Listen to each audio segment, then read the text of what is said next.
अस्सलाम वालेकुम, मैं हूं नुमान मलिक। नाजरीन, आज जो हमारे साथ शख्सियत मौजूद हैं इनके बहुत सारे हवाले हैं, लेकिन जिसका एक हवा दोबारा करें। अस्सलाम वालेकुम नाजरीन, मैं हूं नुमान मलिक। जी नाजरीन, आज जो हमारे साथ शख्सियत मौजूद हैं इनके बहुत सारे हवाले हैं, लेकिन एक हवाला ऐसा है जिसकी वजह से पाकिस्तान नहीं बल्कि पूरी दुनिया में जहाँ कहीं भी पाकिस्तानी मुकीम हैं और इंटरनेशनल मीडिया के जो लोग हैं इनकी शख्सियत के हवाले से वाकफ़ियत रखते हैं। जी बिल्कुल, मेरे साथ कोर्ट बीट पर रिपोर्टिंग करने वाले और अथेंटिक गुफ्तगू करने वाले सहाफ़ी, रिपोर्टर, कंपेयर जनाब सदीक जान। और अगर मैं इनकी शख्सियत की बात करूं तो बड़ी सहरंगेज़ शख्सियत के ये मालिक हैं। जो भी इनसे मिला इन्हीं का हो गया। और यकीन करें दोस्तों, जब मेरी पहली दफ़ा सदीक भाई से मुलाकात हुई तो काफ़ी अरसा दरमियान में वक्फ़ा आ गया और काफ़ी अरसा मुलाकात ना हो पाई, लेकिन सदीक जान मेरे दिलो दिमाग से ना उतरे। आज आप ये वीडियो देखेंगे, इस वीडियो के ज़रिए आप लोगों की आधी मुलाकात भी हो जाएगी और मैं यकीन से कह सकता हूँ आप सदीक भाई को बहुत ज़्यादा पसंद करेंगे। अस्सलाम वालेकुम सदीक भाई। वालेकुम अस्सलाम। सदीक भाई कैसे हैं, खैरियत से हैं? अल्हम्दुलिल्लाह। पहले तो जो आपने अल्फाज कही, आपकी ज़रा नवाजी है, आपकी मोहब्बत है।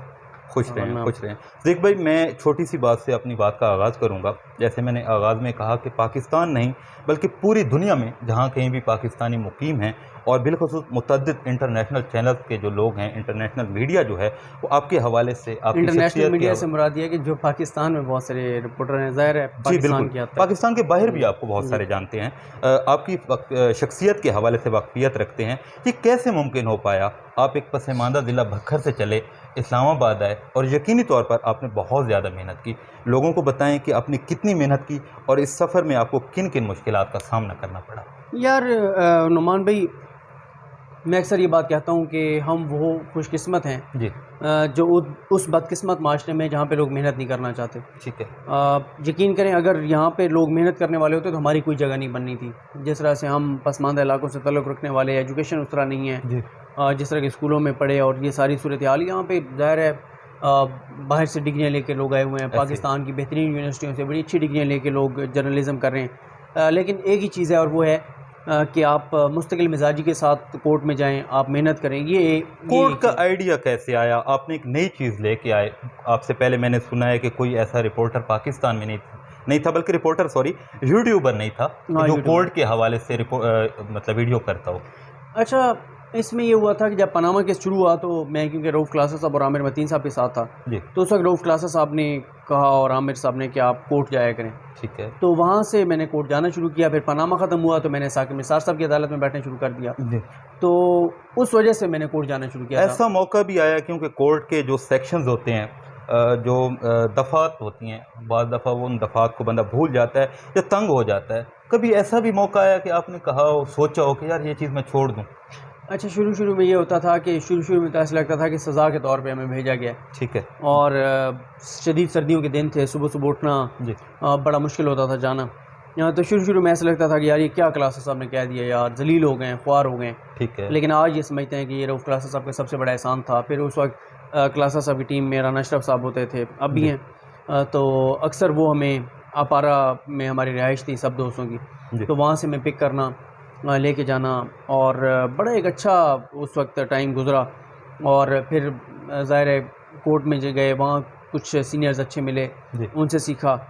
और साथ ही फिर जब वापस आते थे तो आमिर साहब और क्लासा साहब चीज़ें बताते थे, जी किस्मत खान ज़मीरी साहब बताते थे। जी। तो एक अच्छा जो है वो रहा क्लास साहब की टीम में। ठीक है। सदीक भाई, मैं आपसे ये जानना चाहूँगा, आपने सुना होगा कि इंसान अपनी मेहनत से बड़ा आदमी बनता है और बिलखसूस रिपोर्टर या सहाफ़ी बड़ा आदमी अपनी मेहनत से बनता है। सॉरी, एक रिपोर्टर या सहाफ़ी अपनी मेहनत से बड़ा सहाफ़ी या रिपोर्टर बनता है या सोर्स की बुनियाद पर बड़ा सहाफ़ी या रिपोर्टर बन जाता है? देखें, आप अगर मेहनत करेंगे तो ही आपका सोर्स बनेगा। ठीक है। सोर्स का ये नहीं होता कि सोर्स आप घर बैठे हैं तो आपका सोर्स बन गया। सोर्स कैसे बनता है? सोर्स ऐसे बनता है कि आप गए, जी आप कवर कर रहे हैं केस को, आप कोर्ट रूम के अंदर बैठे हैं, उस केस में 10 लोग आए हुए थे, हो सकता है उनमें से एक, आपने एक बार रिपोर्ट किया तो आप में से उन 10 में से एक ने आपसे रब्ता किया कि यार आपने इसमें ये चीज़ ठीक बताई थी या गलत बताई थी, ठीक है। या आपने मेरा मौक़िफ़ नहीं लिया था। ठीक है। वो आपके साथ बंदा राब्ते में आएगा, आपने एक वकील के हवाले से उसके केस के बारे में बताया, एक बार, दो बार, तीसरी बार शायद वो खुद चाहे कि आप उसके केस के बारे में बताएं। ठीक है। तो इस तरह से सोर्स आपका बनता है जब आप मुस्तकिल मिजाजी के साथ मेहनत करते हैं, फील्ड में जाते हैं तो। ठीक है। वरना बड़ा कम ऐसे होता है कि कुछ लोग और ये समझते हैं कि चंद बड़ी जगहों पे बैठ के और आपके सोर्स बन जाते हैं। मेरा ये एक्सपीरियंस नहीं है कि आप इस्लामाबाद में कहा जाता है कि कुछ ऐसी महफिलें होती हैं रात को, उनमें आप बैठते हैं, आपके तल्लुकात बनते हैं, आपकी दोस्तियाँ बनती हैं, आपके सोर्स बनते हैं। लेकिन मेरा ये ख्याल है कि सोर्स भी आपका तब बनता है, वैसे कुछ होंगे जो फील्ड में नहीं जाते होंगे फिर भी उनके सोर्स बन जाते होंगे, लेकिन क्योंकि मेरा इस तरह का एक्सपीरियंस नहीं है मैं उसको नहीं बता सकता। मेरा एक्सपीरियंस ये है कि अगर आप मेहनत कर रहे हैं, आप मुस्तकिल मिजाजी के साथ अपनी बीट में जा रहे हैं, आप ग्राउंड पर मौजूद हैं, आप उसको कवर कर रहे हैं, आप उसको रिपोर्ट कर रहे हैं, तो आपके सोर्स भी बन जाते हैं। ठीक है सिद्दीक भाई, मैं ये भी आपसे जानना, बल्कि मैं क्या हमारे देखने वाले जानना चाहेंगे, काफ़ी अर्सा से आप सहाफ़त के मैदान में मौजूद हैं। ख़ास तौर पे हमारे मुल्क के जो वज़ीर आज़म साहब हैं जनाब इमरान खान साहब, लोग उनसे बहुत ज़्यादा मोहब्बत करते हैं, मिलना चाहते हैं, उनके साथ लोग तस्वीर बनाना चाहते हैं, बैठना चाहते हैं, लेकिन वो आपको पसंद करते हैं। इस हवाले से आपकी क्या फीलिंग है? नहीं, ये तो आप कह रहे हैं कि वो पसंद करते हैं, मेरा ख्याल है कि नहीं, बहुत से लोग कहते हैं और ये सच ही है। नहीं, वो उसकी वजह यह है कि मैं इससे इत्तफाक इसलिए नहीं करता कि प्राइम मिनिस्टर पाकिस्तान इमरान खान साहब के पास जब हम 3 बार गए तो तीनों बार बहुत से यूट्यूबर्स उन्होंने बुलाए हुए थे। ठीक है। यानी कोई ये नहीं था कि स्पेसिफिक कि वो कहें कि सदीक जान को बुलाओ, ऐसा नहीं था। ठीक है। तीनों बार ऐसे हुआ कि प्राइम मिनिस्टर पाकिस्तान की जो प्राइम मिनिस्टर पाकिस्तान के फोकल पर्सन है बड़े digital media, doctor Aslan Khalid साहब, उन्होंने प्राइम मिनिस्टर को कहा कि कुछ यूट्यूबर्स को आपको मिलवाना है। तो ऐसा नहीं है कि कोई इमरान खान साहब को पहले पता हो कि ये लोग आ रहे हैं, वो उनकी टीम डिसाइड करती है। तो ये आप इस चीज़ का क्रेडिट इमरान खान साहब को और उनकी टीम को दे सकते हैं, असलान खालिद साहब को। ठीक है कि पहले बड़े बड़े नाम आपको नज़र आते थे, बिल्कुल। अब आम रिपोर्टर्स प्राइम मिनिस्टर पाकिस्तान के साथ जाते हैं हर जगह और यूट्यूबर्स उनका इंटरव्यू करते हैं। ये एक पॉजिटिव बात है और ये हमारे लिए एक ज़ाहिर है एक हमारे कैरियर में हमारे लिए एक अचीवमेंट आप समझ लें, या आप इनकरेज होते हैं, या आपके कैरियर में आपको ऊपर ले जाने के लिए एक चीज़ है कि आप जाके प्राइम मिनिस्टर पाकिस्तान इमरान खान साहब का इंटरव्यू कर रहे हैं। तो ये इस तरह से मामला। ठीक है सिद्दीक भाई, ये बताइए, जब आपकी इमरान खान साहब से मुलाकात हुई, जिस तरह आपने कहा कि 2-3 दफ़ा मुलाकात हुई, तो ऑफ कैमरा जो बातें हुई वो क्या क्या बातें हुई? अच्छा, जो ऑफ कैमरा बातें होती हैं ना, कोई पहली मुलाकात में भी ये हुआ कि दूसरी का तो मेरा ख्याल है वो वीडियो जो है वो रिलीज़ नहीं की गई थी। ठीक है। पहली की वीडियो सामने आई थी, उसमें कोई चीज़ ऑफ कैमरा नहीं थी, ऑफ से रिकॉर्ड नहीं थी। ठीक है। दूसरी का मेरा ख्याल है वो हमारी मुलाकात हुई थी, सवाल जवाब हुए थे, लेकिन मेरा ख्याल है उसकी वीडियो जारी नहीं की गई थी। ठीक है। या हाँ, जारी हुई थी और उसके सवालात सबके दिए थे, पूरी गुफ्तगू जारी नहीं हुई थी सेकंड की, क्योंकि उसमें प्राइम मिनिस्टर पाकिस्तान ने इमरान खान साहब ने मीडिया के हवाले से बड़ी सख्त बातें की थी, एंकर्स के हवाले से, मीडिया के हवाले से, मीडिया के ऊपर फेक न्यूज़ और इस सारे मामलों के ऊपर। जो तीसरा हमारा सेशन था वो सारा जारी हुआ था सिवाय चंद एक चीज़ों के, क्योंकि ज़ाहिर है इमरान खान साहब जब बात कर रहे थे उस वक्त वो खुलकर बात कर रहे थे। कुछ इंटरनेशनल अफेयर्स के हवाले से चीज़ें थी, पाकिस्तान के मुख्तलिफ मुल्कों के साथ तल्लुकात के हवाले से थी, कुछ इंटरनल ऐसे मामलात के ऊपर उनके बयानात थे जो अगर उनके वो वीडियो सामने आ जाती तो उनका जो है वो आप समझें कि इम्पैक्ट पता नहीं क्या होता। ठीक है। जैसे मैंने आपको कहा कि सऊदी अरब और मलेशिया और इन मुल्कों के हवाले से उनके बयानात और चीज़ें थी, तो वो फिर ज़रूरी होता है कि ज़ाहिर है वो जो गुफ्तगू खुल के कर रहे होते हैं वो कर रहे होते हैं कि हमें अंडरस्टैंडिंग हो कि क्या चल रहा है, लेकिन ज़रूरी नहीं होता कि वो प्राइम मिनिस्टर की ज़बान से कही हुई वो बातें ऑन एयर भी चली जाएँ। ऑन एयर चली जाएँ तो उनकी अपनी इम्प्लीकेशन होती है। ठीक है। सिद्दीक भाई, बहुत से लोग आपको पैराशूटर साहब ही कहते हैं, इस हवाले से आप क्या कहना चाहेंगे? देखें, मैं अक्सर ये कहता हूँ कि जब हम लोगों पे तनकीद करते हैं, लोगों का भी एक है, हम पे तनकीद हो सकती है। ठीक है। और तनकीद को वेलकम कहना चाहिए, और अगर कभी कोई सवाल करता है तो उस सवाल को उसको जवाब भी देना चाहिए। जी।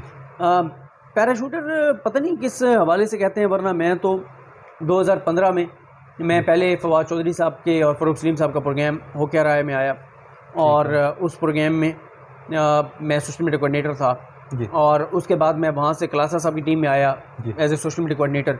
ठीक है। और उसके बाद मैंने एज ए रिसर्चर काम किया क्लासा साहब के साथ, फिर एज ए रिपोर्टर काम किया, और उसके बाद फिर मैं यूट्यूब पे आया। तो यानी मुझे एक्टिवली काम करते हुए इलेक्ट्रॉनिक मीडिया के बड़े चैनल्स के साथ जो मैंने करियर स्टार्ट किया, यानी 92, और उसके बाद यूट्यूब पे आया और फिर बोल पे चला गया। तो मुझे मई जो भी गुजरा है इसमें 7 साल मुकम्मल हो गए हैं। नहीं, 6 साल मुकम्मल हो गए।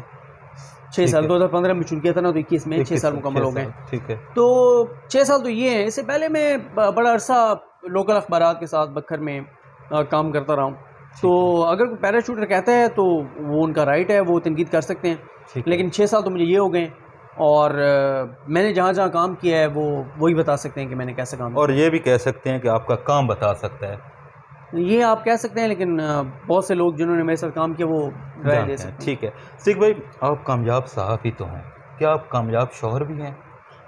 ये मेरी बेगम बता सकती है। नहीं, आप कितना टाइम देते हैं फैमिली को, क्या लगता है मतलब? टाइम यार नहीं दे पाते इतना ज़्यादा घर में, क्योंकि चीज़ें जो है ना वो, आप सुबह गए कोर्ट में 9 बजे गए, 2 बजे वहाँ से फ्री हुए हैं, फिर ज़ाहिर है मैंने बोल भी जाना होता है, वीडियोज़ की तैयारी भी करनी होती है, अपने ऑफिस है उधर भी जाना होता है। ठीक है। तो काम, आप कोशिश होती है कि बहुत से काम घर बैठ के कर लिया जाए। ठीक है। तो बाकी मेरी अहलिया बता सकती हैं कि मैं कामयाब। चलें वो इंशाल्लाह कभी भाभी से पूछेंगे। सिद्दीक भाई, आपने एक ज़रबुल मिसल सुनी होगी, एक ज़रबुल मिसल है कि हर कामयाब मर्द के पीछे खातून होती है।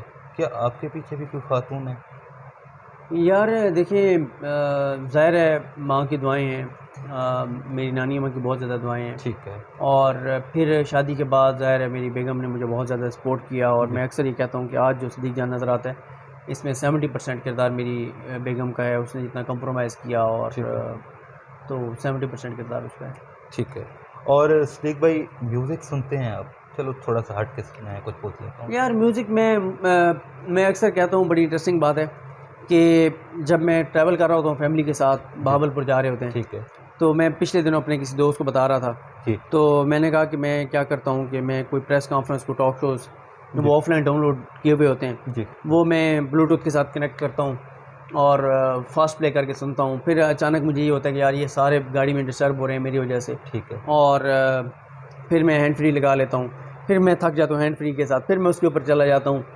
तो कोई मैं शौकीन नहीं हूँ मौसीकी का, म्यूज़िक का बिल्कुल भी, लेकिन ये होता है कि गाड़ी में भी ज़्यादा नहीं चलता, लेकिन ये होता है कि कभी कोई सराइकी, क्योंकि वो मियाँ वाली जी बिल्कुल, मादरी ज़बान तो हर इंसान को, तो सराइकी का कभी कोई गाना जो बहुत ज़्यादा चल रहा हो, या जिसके अशआर अच्छे हो, कभी खुद भी गुनगुनाया है आपने? नहीं कोई गाना नहीं, मेरी आवाज़ इतनी वो है कि मैं अपने जितना, मतलब आप अकेले मौजूद हैं, नहीं कभी एक बंदा। तो मैं वो कह रहा था कि जिसकी पोइट्री अच्छी हो वो, या पिछले दिनों में अदील बड़ाई साहब के साथ गाड़ी में बैठा, तो उन्होंने 2 गाने सुनाए पंजाबी, बड़े ज़बरदस्त, मुझे तो बड़े अच्छे लगे, क्योंकि मुझे समझ बहुत सारी नहीं आई। ठीक है। बल्कि मैंने अपने एक पंजाबी दोस्त को कहा, मैंने कहा यार ये आपने मुझे इसको पहले आपने रोक कर मुझे बताना है कि ये क्या कहना चाह रहा है, फिर हम दोबारा सुनेंगे और इसको एंजॉय करेंगे। वो अच्छे 2 गाने थे, लेकिन मैं कोई ज़्यादा शौकीन नहीं हूँ। आपके दोस्तों को गिला रहता है कि आप कॉल नहीं अटेंड करते, इसकी क्या वजह है? ये मुझसे 98% लोगों को ये शिकवा होगा यार। इसकी ये वजह ये है कि अब मैंने आपको बताया कि आप 9 बजे से 2 बजे तक कोर्ट में, मोबाइल आपका बाहर जमा है। जी बिल्कुल। उसके बाद अब मैंने जब बोल की स्टोरी बनानी होती है तो आपको एक चाहिए होता है कि आप पूरी तवज्जो के साथ आप एक स्टोरी बना रहे होते हैं। मैं अपनी वीडियो की तैयारी कर रहा होता हूँ, तो मुझे एक वीडियो की तैयारी के लिए 2 से ढाई घंटे चाहिए होते हैं। ठीक है। फिर मैं अखबार 4-5 पढ़ता हूँ। ठीक है। फिर मैं जो है वो अपने ऑफिस के मामला चीज़ें हैं, और मैं कॉल्स लेने की बजाय कोशिश होती है कि व्हाट्सएप पे रिप्लाई करके ज़्यादा से ज़्यादा लोगों को रिस्पॉन्ड कर सकूँ। इतने ज़्यादा मैसेज आए होते हैं, कोशिश होती है कि रोज़ाना 50-60 लोगों को ज़रूर रिस्पॉन्ड करूँ, हर सूरत में करूँ। ठीक है। तो इसलिए ये शिकवा है बहुत लोगों को, और मैं हमेशा भाई, आप सोशल मीडिया बहुत ज़्यादा यूज़ करते हैं, ट्विटर पे भी एक्टिव हैं, बाकी जो सोशल ऐप्स हैं आप वो भी यूज़ करते हैं। कभी ऐसा हुआ कि किसी फ़ैन ने लिखा हो, बहुत सारे आपके फ़ैन हैं, कि आपका प्रोग्राम अच्छा है या आप अच्छा बोलते हैं, तो आपके दिल में ख्वाहिश जागी हो, काश ये मुझे भी इतना अच्छा कह देता? हमारे देखें, हम काम ही कर रहे होते हैं ना, ठीक है, उसी काम का यार लोगों ने अप्रिशिएट करना होता है या उसके ऊपर तनकीद करनी होती है। तो यही बड़ा होता है हमारे लिए कि हम अगर कोई काम कर रहे हैं, उस पर अगर उसको अप्रिशिएट कर रहा है तो खुशी होती है, और अगर कोई तनकीद कर रहा होता है तो उस तनकीद को मैं बड़े गौर से देखता हूँ कि यार ये शायद इसने कह दिया, इसकी मेहरबानी है, इसने ये फील किया है, तो आइंदा अगर ऐसी बात है तो मैं जो है वो अगली वीडियोज़ में कोशिश करूँगी ये चीज़ जो है वो ना हो। कमेंट्स पढ़ते हैं? बहुत कोशिश करता हूँ यूट्यूब के कमेंट्स पढूँ, ट्विटर के रिप्लाइज पढूँ। अब देखें ना, मसला वही आ जाता है जो आप टेलीफोन कॉल वाली बात पूछ रहे थे जी। अब आप ट्विटर के रिप्लाई पढ़ें, आप ट्विटर के डीएम पढ़ें, आप फेसबुक के कमेंट्स पढ़ें, आप फेसबुक मैसेंजर पे पढ़ें, आप व्हाट्सएप मैसेज पढ़ें जी, आप क्या यूट्यूब के कमेंट्स पढ़ें, आप क्या पढ़ें, आप क्या करें। बिल्कुल ऐसे ही। तो इंसानी लंबी इंसानी जिस्म की कैपेसिटी होती है ना, जी उसी में बिल्कुल। रह के काम मैं करना। आखिरी सवाल आपसे जानना चाहूँगा, एक तो आप मेरे हमारे जो देखने वाले हैं उनको क्या पैगाम देंगे, और कोई बंदा अगर सहाफ़त में आना चाहता है तो उसके लिए आप क्या कहना यार ये जो चाहेंगे? आपने आखिरी सवाल किया, एक तो आपके देखने वालों को कहूँगा कि हमें अपनी दुआ में याद रखें, और अल्लाह ताला सबके लिए मेरी दुआएं, अल्लाह ताला सबको अपने हिफ्ज़ मान में रखे। ठीक है। जो आपने एक और आज जाते जाते सवाल किया, ये ऐसा सवाल है कि जितनी हमने ये वीडियो की है इतनी एक इसमें वीडियो और हो सकती है। लेकिन मुख्तसर आप, क्योंकि आजकल के जो ख़ास तौर पे इसमें मैं नौजवान हैं मुख्तसर भी मैं बात नहीं करूँगा, इसमें मैं बड़ी डिटेल से बात करूँगा, और ये आपसे कमिटमेंट है कि ये आपके साथ ही बात करूँगा कि क्या करना चाहिए जो नए सहाफ़त में आने वाले हैं। बहुत शुक्रिया आपका, शुक्रिया। जी खुश वेलकम, रहें आप। जज़ाकल्लाह।